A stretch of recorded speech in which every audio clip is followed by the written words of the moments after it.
দেখো বন্ধুরা, আমি বানাচ্ছি আজকে বাঁধাকপির বড়া। ঝিরিঝিরি করে বাঁধাকপি কেটে নিয়েছি। এর মধ্যে দিয়েছি কালো জিরে, হলুদ, লবণ দেব, আর দিয়েছি আদা পেস্ট, এই যে দেখতেই পাচ্ছ। তারপর বেসন দিয়ে ভালো করে এটা মাখিয়ে নেবো অল্প জল দিয়ে।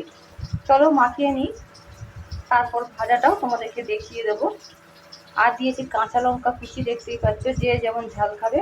এর মধ্যে অল্প লঙ্কা করেও দিতে পারো। চলো বেসন দিয়ে এটা আর নুন দিয়ে জল দিয়ে ভালো করে মাখিয়ে নিই। এই দেখো বন্ধুরা, এর মধ্যে দিয়েছি লবণ স্বাদ মতন আর বেসন। এরপর আমি চুষি আবার আবার আবার সহায়তা করছিস, বেশি করছিস দি ভাই রে, এত এত চুষি হচ্ছে না তোদের। এই এই কথা বলি যাবে যাবে না।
দেখো বন্ধুরা, রেডি আমার বাঁধাকপির বড়া।